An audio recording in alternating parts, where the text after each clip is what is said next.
We just got to be better than 3 guys for jokes. That's it. Yeah, literally. Dude, I just had such a bad dream.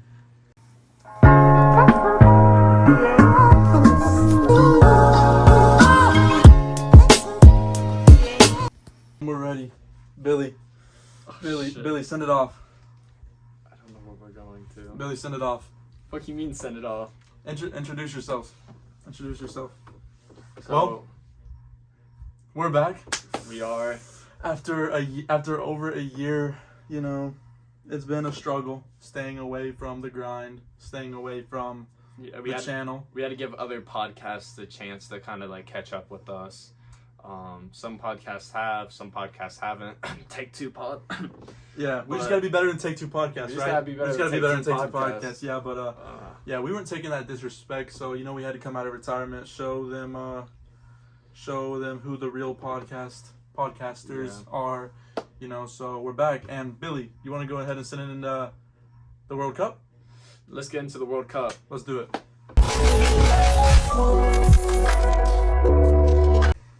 Let's just go ahead and jump into the World Cup final. Okay. Obviously, Spain versus Argentina. I mean, a lot of people think Argentina maybe shouldn't be here. Billy, what do you have to say to those people? I think Argentina deserves to be here. I know they don't. They're a lot like the Bears. I hate comparing soccer to football, but a lot like the Bears, they don't really show up until the end of the game. But Messi's playing probably the best soccer he's ever played in his entire career right now. Oh, this World Cup has been his best World Cup. Okay, that's fair. I think that. I mean, looking at just the group stage games, you know, he was carrying his team. He had almost all their goals until the final game. Or actually, I think he did have all their goals until the final game, where he started off on the bench because they wanted to rest him. Right. So, and you know, that England game, you know, you showed you don't mess with the GOAT. The GOAT can change the game. Lionel Messi can change the game at any point. So, I think Argentina deserves to be here. I think one team that doesn't, though, which you're going to hate, is actually Spain. Spain, I think, has been one of the most overrated teams this World Cup. They have great players, don't get me wrong. They have world-class players, but they haven't been playing to that caliber. Like, look at their midfield, for example. Their midfield hasn't been playing up to that caliber that they should be. They should be blowing out these teams with the players they have, but they just aren't. I'm sorry for my co-host here. Apparently, he doesn't know that Spain has played 7 matches up to this point, and Unai Simon has 6 clean sheets. Spain has allowed 1 goal this entire tournament. I didn't say their defense. I think they should have played better. I think their offense should have played better. Do you not agree with that? I mean, obviously their offense should have played better. Nico Williams being out is obviously a disadvantage for them. But I will say Lamine Yamal has not performed. Lamine Yamal has been a ghost. Exactly, he hasn't performed where we were expecting him to perform. But I still think Spain beating France, beating Portugal, beating who they beat in the opening round. They tied with Cabo Verde, no? No, the opening round of the knockouts. I'm blanking. Who they play? Austria. They beat Austria 3-0. Spain's group stage wasn't amazing. They tied Cape Verde. But, I mean, Cape Verde obviously is a very, very good team. They almost beat Argentina. But I think no matter what happens in this game, it's going to change the landscape of football forever. Now, Billy, do you want to go ahead and explain why, if Argentina win, it'll change the landscape of football forever? Well, if Argentina wins, I feel like it's not really going to change it as much as it's going to solidify it. I think Lionel Messi, by far, is the greatest player of all time already. But if he wins a second one, it's not even debatable. Like, I know Carter, he loves Cristiano Ronaldo, but if Messi wins a second World Cup, I mean, what's your argument here that he isn't the GOAT? And on top of that, you know, this could be Argentina's last World Cup to compete in a while. I mean, you look at the team around him. Who do they like? Nico Paz has not performed as good as a lot of people thought he was going to this World Cup, including me. Then you got guys like Barca, who hasn't really gotten a chance to show what they can do. You just got a very interesting team that's really just being led by Messi. It's going to be interesting to see how they perform when he's gone. However, I do think if they win this World Cup, they will be, if I'm not mistaken, the best nation to ever compete in the World Cup. the best nation to ever compete in the World Like, you know Cup? how the Patriots are the greatest NFL team of all time, debatably between them and the Steelers. It would still be Brazil, undoubtedly. How many World Cups does Argentina have? How many does Brazil have? Brazil has... I know Brazil has more, but... Yeah, Brazil has more. I mean, that's all you need. Like, but I will say, Messi will probably solidify himself as, at the moment, if he wins this World Cup, the greatest World Cup player of all time until Mbappe passes him. The greatest player of all time. Oh, like greatest World Cup player? Yeah. Okay, yeah. Obviously, and also if Messi wins this World Cup, he's going to win the Ballon d'Or as well. So. Yeah, so Argentina will have one less than Brazil. They'll tie Germany and Italy. But I want to look and at I think Copa Americas. there will be decades of arguments between whether or not this World Cup should count. Obviously, there's been a lot of controversy surrounding Argentina this World Cup, so I'm not one of the ones that say Argentina don't deserve to be here. I think it gets to a point where Argentina is just the better team, and you know, a lot of people say, I mean, that many close calls, that many comebacks, it's not like it gets. It's not sustainable, or it's like it gets to a point where, like, a lot of people think it's rigged, or okay, that whole debate. I'll say this: the World Cup has a very controversial history of a lot of things, even literal. I don't know what they're called, but like head chairman of the World Cup, I guess, admitting to them trying to rig games to happening. I think that could be a thing. Obviously, rigging Argentina, Spain, rigging Lamine Yamal, the guy who's supposed to be the next Messi versus Messi. You know, the next GOAT versus the GOAT. You know, I could definitely see that being a thing, but I feel like if Argentina does win this game, then they deserved to be here regardless. I don't think they're going to rig the final. Every time they've admitted to rigging it, they've rigged the setup of the group stages, but they've never actually rigged the games. So it's going to be very interesting. I think I don't think it's entirely rigged. I think the group stage could have been set up to give Argentina. Actually, I think I do agree it was rigged to give them an easier group stage. I mean, look at the teams they played up until now. They weren't really good teams until England, obviously. But even then they beat England. So it's something. But I'd also like to go back to my Argentina argument. I meant best, like, okay. I'm really changing what I said. Best South American country. Agenda switch. I think they would be the best South American country, just international. Because you add in Copa Americas, they have 9 more than Brazil. So when you add that in, would you rather have like 9 more Copa Americas or 1 World Cup? I'd rather have the 9 Copa Americas. You know, so especially it gets to a point to where if the World Cup keeps getting more and more controversial, I just don't see a world where the World Cup doesn't lose a little bit of credibility. I will say, FIFA, it wouldn't be the first time they've scammed or rigged a competition for money. You know, obviously dating back to 10, 20 years ago with I don't know if you're familiar with the whole, I don't know, I just watched a documentary about it. And it's the FIFA scam.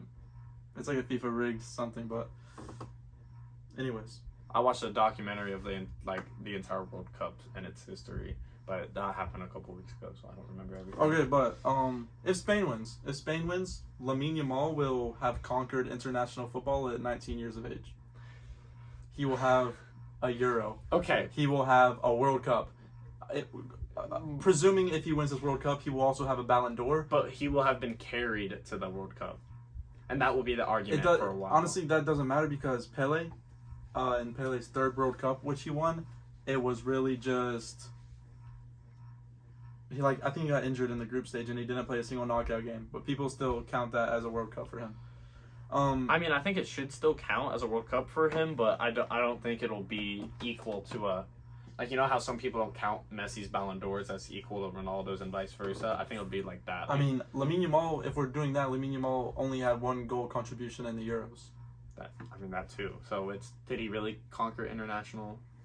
Technically. But also, he wins this World Cup, he's going to have a Ballon d'Or. Pretty, 100% almost. I still think even if Spain wins, I think unless Lamine Yamal drops a hat trick in the World Cup final, I don't think he deserves the Ballon d'Or even if Spain wins. I think Harry Kane does at that point. I think if Argentina wins it, you could argue Messi, but in the end of the day, I think Harry Kane is the most deserving player of this Ballon d'Or. You look what he did in the World Cup, you look at what he did with Bayern Munich, you look at his stats, he is just miles ahead of everyone else, in my opinion, when it comes to being a striker and, just this season alone. 100% I agree, but knowing FIFA, knowing how much FIFA values World Cups, knowing that they gave Modric the 2018 Ballon d'Or purely based off the World Cup, I don't think Harry Kane has done enough in this World Cup. He was the second best player on that England squad, behind Jude Bellingham. I mean, it's arguable. I was going to say, it's definitely an argument. It's close, but I think Jude Bellingham brought more to the table. Jude recently has been playing better for the England national team, but I think overall, Harry Kane kind of ghosted in the Argentina game. I will be admit, fair. Yeah. But Lamine Yamal, in my opinion, he wins this World Cup. He wins the Ballon d'Or. He'll be a top 20 player of all time already. At 19 years of age, he'll have won 3 La Ligas, 2 La Liga Player of the Seasons. He'll have a Ballon d'Or, a runner-up in a previous Ballon d'Or. He'll have a World Cup, a Euros. I mean, like... Is that enough to get top 20, though? It's, like... His trophy cabinet is already looking better than Kylian Mbappe. It's a debate. I don't think Lamine Yamal's better all time. Mbappe has a World Cup, a Golden Boot, and a World Cup. He has a World Cup final appearance that he lost, but he did literally everything he could. But he has nothing at the club level. Yeah, okay. But then, what about Holland? Do you think Lamine Yamal is better than Holland all time? Obviously not, but I mean, there's debates. But just debating on if Lamine Yamal wins this, he wins the Ballon d'Or, he'll have a lot more than a lot of footballers all time. Yeah. I don't think he's surpassed Mbappe at all either, because Mbappe is going to have the all-time goal record. And also, I think World Cup. If Spain wins this World Cup, it sets Lamine Yamal up pretty nicely to one day become the greatest football player ever. I agree with that, but I think a lot of people are going to look at this World Cup a little nasty unless he does something in this final. That's fair. It's been honestly one of the worst World Cups ever, in my opinion. I don't think FIFA have really controlled this World Cup like they should have, but we're UEFA boys over here. We mess with the UEFA instead of FIFA. I actually liked the World Cup this year, I'm going to be honest. Flo Bella getting a red card. That's all I got to say. Yeah. He didn't deserve a red card. Not even the point that Flo Bellingham got the red card, the point that it got overturned. It got overturned. But I'll agree. It should not have been postponed, but it shouldn't have been a red card in the first place. That's fair, but... Oh, right. The France-England. Who do you think is gonna win the third place match? I would say I give the slight edge to France because Kylian Mbappe is fighting for a Golden Boot. That is true. I don't really think England have anything to play for. I don't know. I really liked England this whole time until the Argentina game. I just I watched a lot of the game, and just watching it, I just couldn't really root for them like I was beforehand.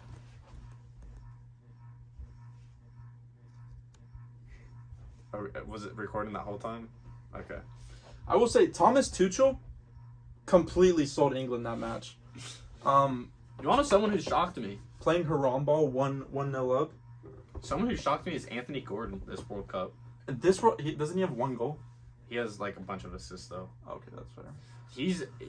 Because when he signed with Barcelona, I was like, that might be one of the worst signings a team has made in a while. The amount of money they paid for Anthony Gordon, I was like, I don't know about that. And then this World Cup, he's played very well. So he's played better than Marcus Rashford. I think the argument was, would you rather have a $30 million Marcus Rashford or how much did Anthony Gordon get sold for again? Like 80. 80? I thought it was 90 or around I would have preferred Marcus Rashford. Yeah, but I think looking at the World Cup, I mean, Marcus has literally been Gordon's backup. Because, I mean, honestly, you can't really... International and club is very different, I will say. You can't say much about that based on the fact Thomas Tuchel... based on the fact Kobbie Mainoo has not played a single minute this World Cup, and he's the best midfielder on that team. Declan Rice. Kobbie Mainoo is better. Declan Rice is the best midfielder in the world. Maybe not this World. Actually, after this World Cup, I don't know. Vitinha had a pretty piss poor World Cup too, though. He was the best midfielder in the world before this World Cup. No, also, Declan. Have you noticed that all the PSG players in the World Cup, like when they have to play every single game, like Mind you, the World Cup is like 8 games. Oh, I know, but like PSG have been like all the players in PSG have been like horrible. Like Ousmane Dembele had one good game against Iraq. That's because he's playing winger when he's been playing striker. Desiree Doué hasn't really done much. Again, he's like the third option for France. Vitinha and Joao Neves have not done anything. Joao Neves did decent. Hakimi was like... Joao Neves was the best midfielder on that Portugal team, though. I mean, probably this World Cup. Yeah. But like Hakimi ghosted against France. Nuno Mendes has been alright. But also Hakimi plays winger for Morocco. Like you're naming a lot of these players, but they play different positions at the club level. But I don't know. It's something to look at. But it's I'll give you that. It's definitely something. Okay, your prediction for Spain, Argentina. Give me Argentina.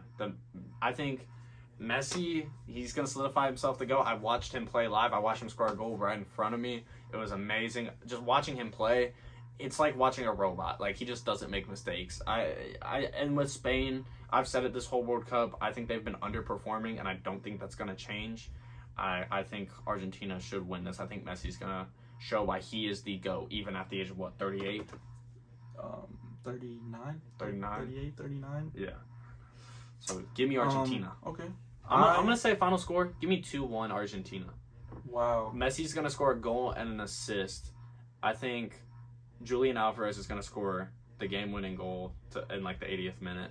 And then I think for Spain, I think Lamine Yamal is going to score early and everyone's going to get super hyped. And then Messi's going to score right after and everyone's going to be like, oh my goodness. And then it's just going to be boring. All right. I'm going to have to disagree with Billy here. So maybe we'll be able to put something on the, bet a little. I'm not betting. Have a little friendly bet but during this game. But I'm going to have to go with Spain. I think Spain and Argentina play very similar with the way they both try to play tiki-taka. I think Spain is a little bit more better. I think Argentina plays tiki-taka a little bit better than Spain does. Really? Yes. Spain's midfield this World Cup, especially Pedri. Pedri literally got benched. That's fair, but Spain's midfield isn't the bright part of their team. I feel like midfield is what makes tiki-taka. Though you need a good midfielder or good midfield to make it work. I think Spain has that. Spain has Fabian Ruiz, Rodri. See, you're naming good players, but they just haven't been performing this World Cup. Rodri has been amazing this World Cup. Rodri is the backbone of that Spanish team. He plays CDM. Exactly, he's the backbone of that Spanish team. Yeah, I agree. He helps with the defense, but what does he actually bring to the offense, Nothing. Because when you have Lamine Yamal, Oyarzabal, and Nico Williams, you shouldn't need to bring anything to the offense. You shouldn't, but they have needed help in the offense. I will say, they've been underperforming. I don't see Spain losing this game, especially because Nico Williams is going to want to play. And Nico Williams hasn't done anything this World Cup because he's been injured the entire time, and he's going to want to show up and show out in his final game.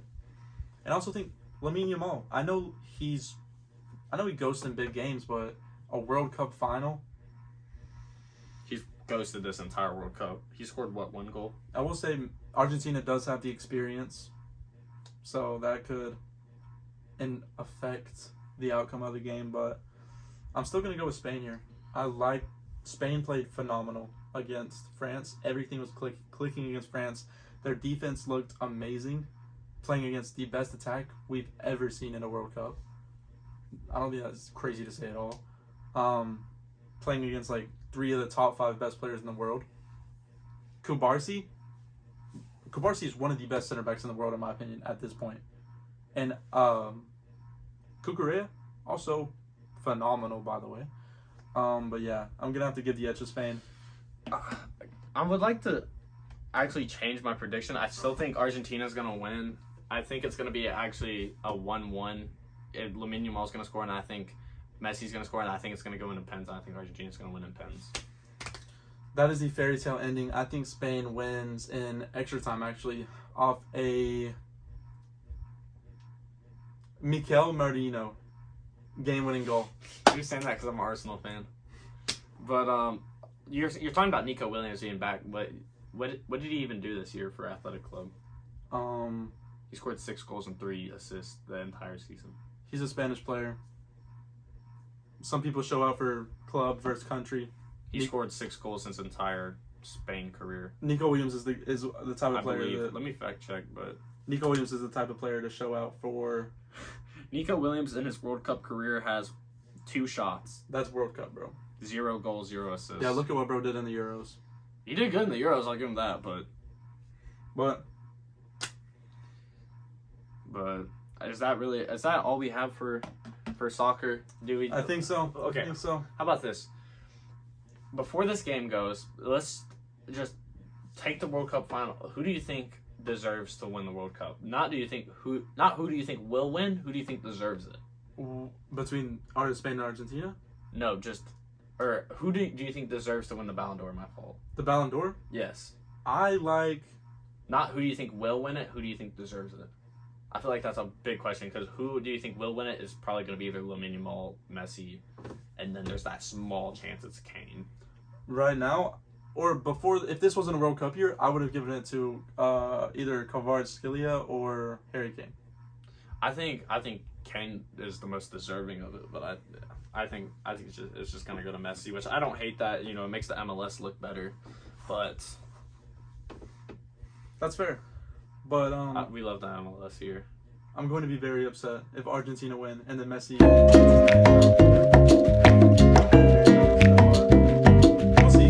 We'll see when it comes. All right, what are we on to now? All right, Billy, send us off. To what? UFC 329, bro. All right, we're on our way to UFC 329 for Gray Dean and Kyle Westmoreland.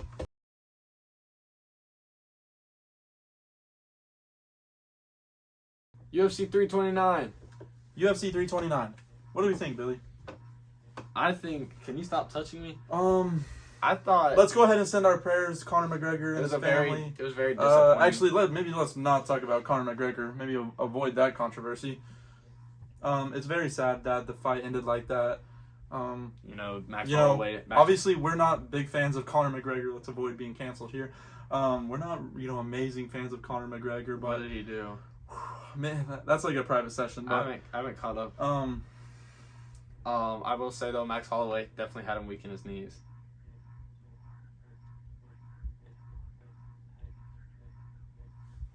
Okay, but anyways, we're gonna stay away from Conor McGregor. Did that happen before the fight? Yes. That was out? Everyone knew that? Yes. People like him? It's sad that, it's sad that the main event, sorry, I'm at a loss for words now. Let's restart. No, we're good. I actually love Max Holloway. He's my favorite UFC fighter. So to see him do that shit, he is the best boxer in the UFC, baby. I will say, we're not very big fans of Conor McGregor, but to see a we hate Conor McGregor. To see a main event end like that, it's just like, it's disappointing. It's embarrassing. Not really embarrassing, but it's just disappointing. It's sad. All this hype around this fight in particular, and then it ends like that. It's a travesty. His legs are like the SpongeBob guy. My bones are made out of paper. He just can't do anything. But let's move. Let's just go ahead and move on. Yeah, let's move down to Paddy Pimblett. Paddy Pimblett, very, very good submission. After losing to Justin Gaethje, right? After losing to Justin Gaethje, a good comeback here. Paddy Pimblett, Ilia Topuria in the future, maybe. Next fight, Ilia Topuria. I think Paddy Pimblett would win that. I think Paddy Pimblett's a really, really good fighter. I don't know. He's a proper scouser. He doesn't get knocked out. It came out that Justin Gaethje was going to fight somebody he's never fought before, so I think we can all assume that is Arman Tsarukyan.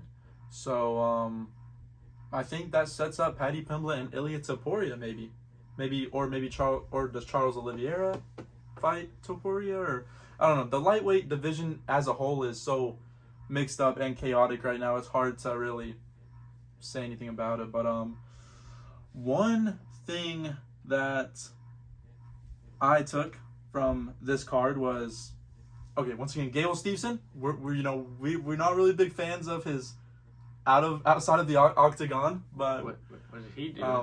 Pretty much the same thing as Conor McGregor. Oh Jesus! So we're not really big fans of Gable Steveson outside of the octagon, but he looks very, very good inside the octagon.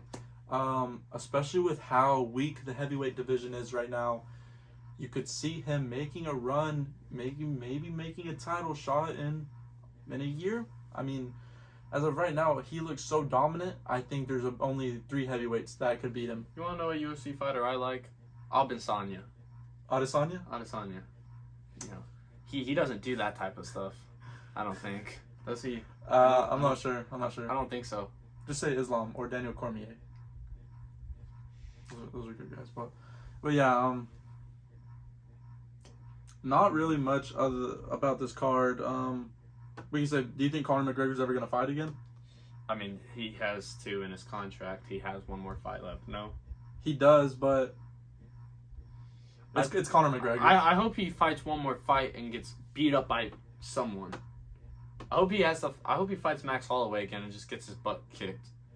For real this time. By the best boxer in the UFC, baby. Would have loved to see that fight. Yeah. I can't believe people were rooting for him. I think Conor McGregor got a little bit... overhyped. I think he was making his return after 5 years. 5 years. So... Was making some movies. With Jake Gyllenhaal. Yeah, making some movies with Jake Gyllenhaal, but it's sad to see. Not really sad to see Conor lose, but sad to see the fight only last a minute and not even see one Max Holloway punch. Or whatever, but Max Holloway would have wiped the floor with him. Yeah, UFC 330. We're very excited for, by the way. Yeah. We'll in the coming month we'll talk about that. It's on the hot tub. I can actually.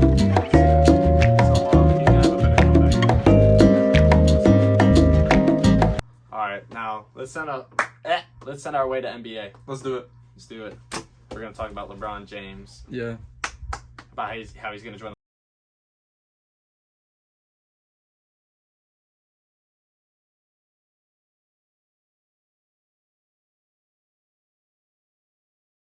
Ladies and gentlemen, NBA. NBA. What do you know about NBA, bro? I don't know that much, to be honest. However, I do know one thing, that LeBron James is going to end up at the Miami Heat.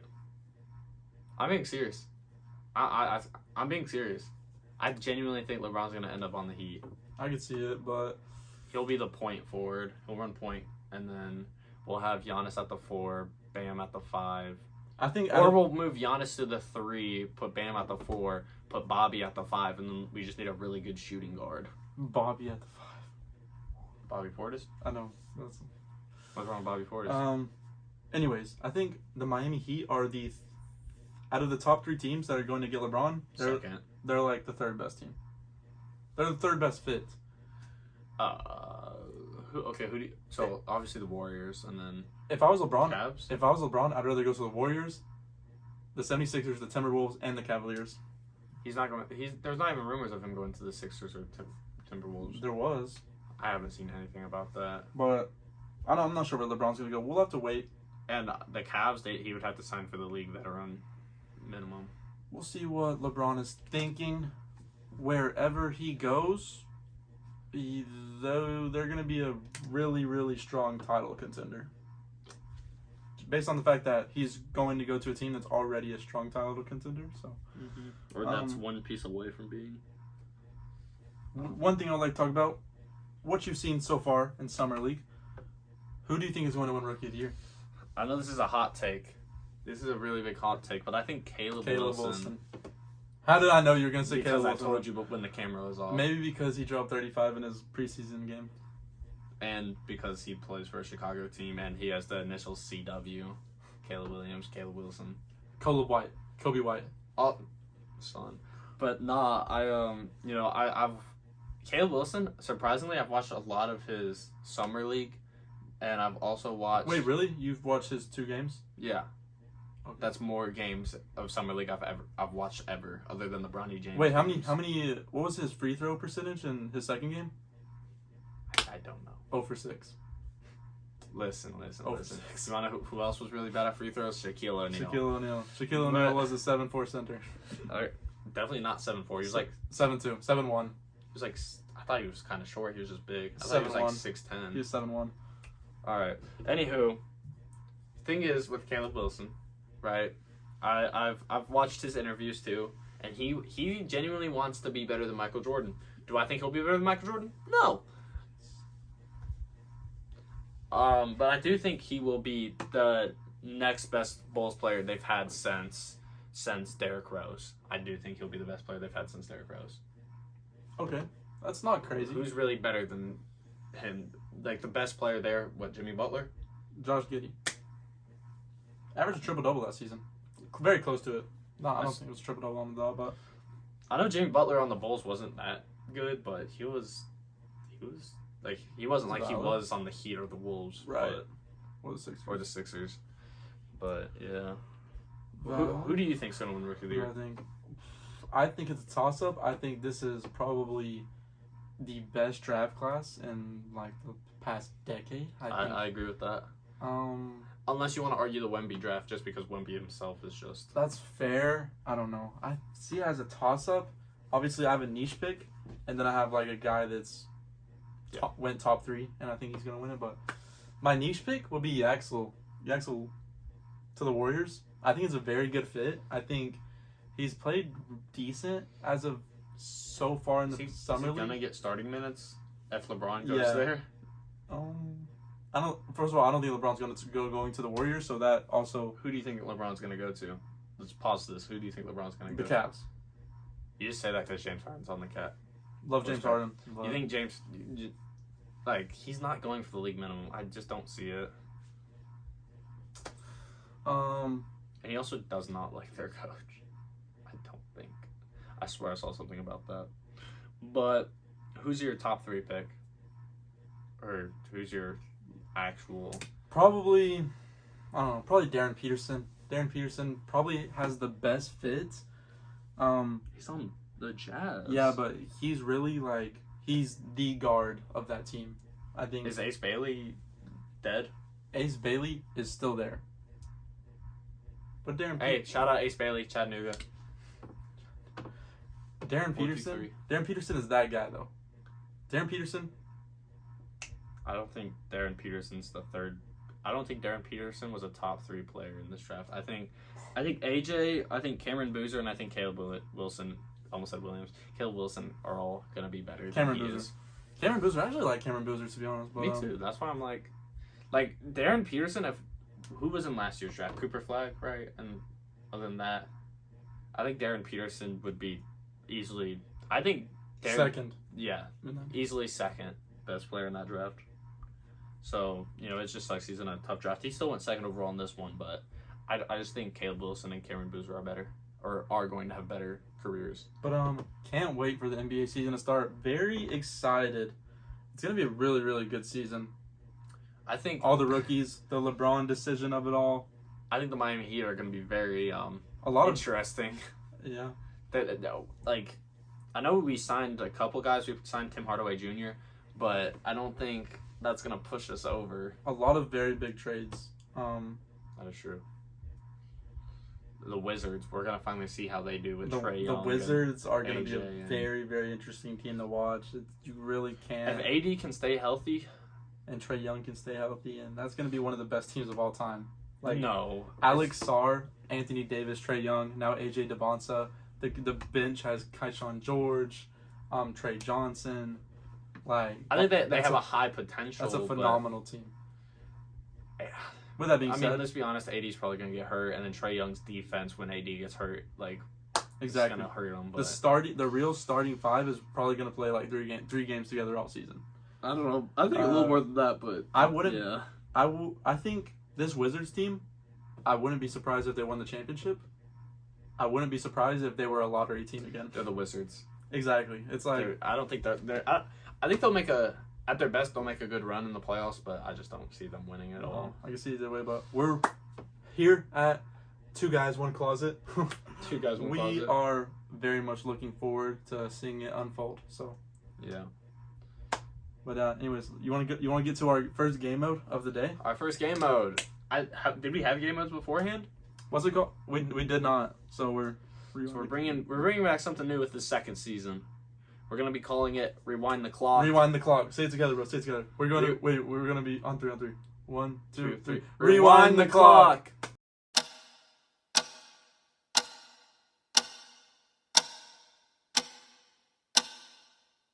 All right, with Rewind the Clock, pretty much the whole thing about this. Whoa. First of all, welcome to Rewind the Clock. Welcome to Rewind the Clock. My fault. Our original, I think, game mode segment and on this little podcast. So Billy, go ahead, take it off. So pretty much the whole point of this is you grab a random sports moment from any time and you change it. Like, for example, what if Derrick Rose never got injured? How would that have impacted the NBA? You know, so grabbing different sports moments and going off of that and seeing what we think would have happened. For mine and the first ever, Let's hear it. I think, what if the Bears didn't double doink? What if they made it as a Bears fan? Wow. Here's the thing. We beat the Rams. We actually, the score was kind of close, but we shit on the Rams that year. Jared Goff was seeing ghosts. Valid. So I don't think the Rams is a question. It's more, do we beat the Saints? Sorry, to butt in here, the best defense in the NFL that year? The Bears. 2018 Chicago Bears. For sure. Khalil Mack was just phenomenal. You had guys like Kyle Fuller, Eddie Jackson, even Adrian Amos, even though he's a traitor, joined the Packers. Anywho, even Prince Amukamara, the slot corner that year, you know, we had some really good guys. Roquan Smith, you know, so Danny Trevathan, like I can go on and on, right? And then, you know, the question is, did the offense really hold us back? I mean, that year, even our slot receiver, Anthony Miller, was really good. You know, we had Allen Robinson, who was a top 10 receiver that year. Look at our running back room. We had Tariq Cohen before the injuries really impacted him, and Jordan Howard. You know, it's really just, can Trubisky do it? And Trubisky threw 6 touchdowns versus the Bucs that year. I think he could do it. The question is, can we beat the Saints, right? We lost to the Patriots in the regular season, so I'll give you that. In the Super Bowl, Brady would really show up, and I think we would lose, even though we lost that game on a Hail Mary. The question is, do we make the Super Bowl that year? And what's the differences if we did? Well, I think we would end up beating the Saints. I think Drew Brees is a great, smart, you know, quarterback, but I think that year he would have had a hard time, and I think Trubisky and, you know, the rest of that offense, we really could have gotten it done, especially with Matt Nagy being that first year, winning Coach of the Year that year, and just being a really good, you know, play caller. With that said, I think we would have made the Super Bowl, and I think we would have lost to the Patriots probably, just being realistic. And I think some things that would have changed is we would have kept Mitch Trubisky. We might have just this year gotten rid of Trubisky, because I do think he would have fallen off eventually from that first year, just like how Matt Nagy fell off, which I think we would have kept Nagy for longer, and I think he would have also fallen off. I think we would have been a 9-win team, 8-win team, a lot like kind of like a Dollar Tree Cowboys kind of. We make the wild card every year, and we just lose. I think we would have been just a solid, decent team. I think this year, right, if we sim that right and we get to this year, I think Cohen would have eventually gotten injured. Mack would have started falling off, and, you know, we probably would have paid Roquan Smith. So a lot of things would have changed with the Chicago Bears. I don't think they'd be in as good as a situation as they are now. So kind of hot take here. I think it was a good thing the double doink happened, because, listen, right, if you're not going to win a Super Bowl, what's the point of going, right? I like the situation we're in. We could end up winning a Super Bowl in the near future with Caleb Williams, with Ben Johnson, you know, as long as he doesn't pull Matt Nagy and take a step back, you know, which I don't think he will. Really, just at the end of the day, we're in a better situation than we would have been then. So I think overall the NFL would have changed a pretty good bit, but I think it would have all kind of ended the same. All right. I'm actually going to keep it football here. You know, you went with the Bears. I'm going to go with the Panthers. What if Cam Newton jumped on the ball? Obviously. It's a very popular one. What if Cam Newton jumped on that ball? They were losing, right? They were losing. It was, you know, one of the final drives of the game. I'm just going to say the Panthers pull it off. Okay, yeah, let's just say that for the argument. Let's just say that. Cam Newton jumps on the football. He jumps on the fumble. The Panthers go down and score. Jeez. But let's say the Panthers win that Super Bowl. He jumps on the football, jumps on the fumble. Which he had a bad Super Bowl that year, but again, let's just assume they somehow win, right? Yeah. Cam Newton submits his legacy as a Super Bowl winner, an MVP winner, a first overall pick. Greatest. I mean, even without the Super Bowl, he's still the greatest Panthers quarterback of all time. The greatest Panthers quarterback of all time. At that point, he was the best rushing quarterback of all time. Obviously, Lamar Jackson came, Josh Allen came. You know, was he better than Michael Vick? It's close. It's also, close. Justin Fields is a better runner than all time. Yes. Okay. Where's Justin Fields? Mind MVP? you, he almost won an MVP with a 3-14 team. Exactly. Where is Justin Fields MVP though? Where's Cam Newton's MVP in his trophy cabinet? Anyways. No, I was gonna say where's Cam Newton's ring, but all right, my fault. Where's Justin Fields' ring? I know, right? That's why I didn't say okay, that. He won one with the Chiefs, maybe as a backup. You know, if that happens, the Panthers don't have a down year.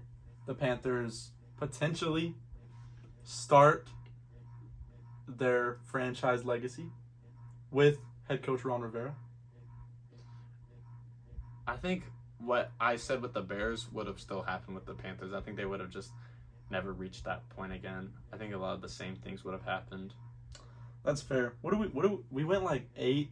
We had like 8 wins the season right after, so it was kind of like an up year. Everyone has a Super Bowl hangover, or most teams do. It was very strange, but and then after that, you guys were bad, good, just every other year. We never really recovered from that Super Bowl until this year. You know, it's kind of like this thing, kind of like what happened with the Falcons. Falcons 28-3, and they've been mediocre since. I will say it's just like, yeah. I will say this though, if it gives you some hope with the Panthers, right?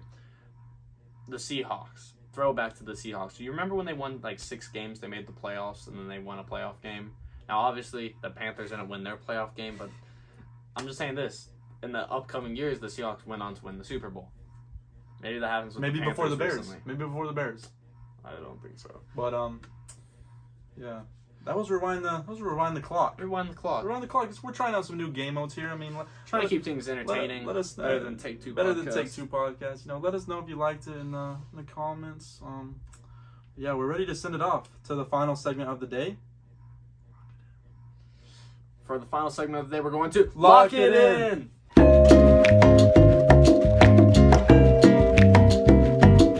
All right, ladies and gentlemen,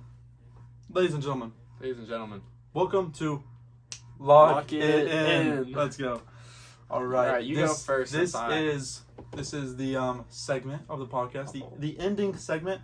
Sorry to let you guys down. This is the end of the episode, but this is the segment where we make a prediction that we think will happen within the next week, and we will either be 1-0 or 1 in the next episode. Billy, what is your? No, you go first because I went first last time. My Lock It In. What is my Lock It In? So I think LeBron will announce his return to Cleveland. Lock it in. Pass it to me. So I think. Whoa, buddy. My fault. You pointed at me. Don't get ahead of yourself. Okay. All right, I was pointing to the door because that's where you need to go. I'm gonna put a laugh track in. But LeBron James, I think without a doubt, will go to one team within the next week, and I think he makes his return to Cleveland. I wouldn't say it's the best fit for him, you know, team-wise, but for Cleveland. He's going to do it for Cleveland. He loves the fan. He loves the city. Loves Ohio. You know, I love Ohio. I don't like Ohio, but... Oh, go Buckeyes. All right, so... Hopefully I'll be 1-0. So if he goes to the Cavs, you're 1-0. If he doesn't, you're 0-1. Exactly. Okay. So I was going to make a take about Lionel Messi retiring after the World Cup from international, but then Carter got super, he has to announce it within the next week or it counts as a loss. Hey, logistics. So agenda switch. Definitely not if he wins the World. Oh yeah. No, the other thing was I was going to make the argument if he wins the World Cup, he's going to retire from international, right? He said, if they lose, that counts as 0-1. So I changed my take. My take will be that after this World Cup, Gabriel Martinelli will end up staying with Arsenal for this season. I don't think he ends up leaving. I know we were going to sell him for a while, and I know we signed that guy from Greece. But I don't see Gabriel Martinelli leaving after this World Cup and, the things he did in the Champions League final. I know stats-wise, he didn't do anything, but watching those games, he just plays so good. So I think we keep him. Okay. Well, so lock it in. Gabriel Martinelli to stay with Arsenal. All right. I think you have a good chance to be 1-0 because I don't see Martinelli leaving quite yet. Even though there was a chance where he was going to leave even before the World Cup started, but he didn't. I love Gabriel Martinelli. He's one of my favorite players on Arsenal, so I really hope he doesn't. All right. Well, that concludes Lock It In. Lock it in. All right. Introduce it. All right, ladies and gentlemen, that is the ending of our first episode back. Let us know in the comments if it was better than take two. Definitely was, but Definitely. also one thing that we are trying to implement into our weekly podcast video. Drop your hot takes down below. We're gonna put them on a wheel, and then we're gonna spin the wheel, and whatever hot take it lands on, you have to debate it. And we're gonna have more people here. The entire couch is gonna be debating against you. It could get pretty wicked. Yeah, we just thought, since it's our first video in a while, get it with the main two. We're not at the original location. We're not even on a couch, actually, unfortunately.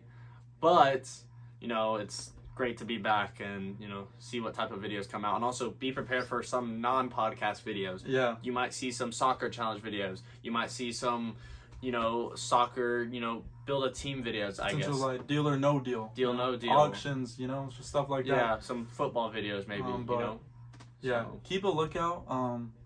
I think that was a successful first episode back, so gotta give it to Billy. Yep. Until next time. Till next time.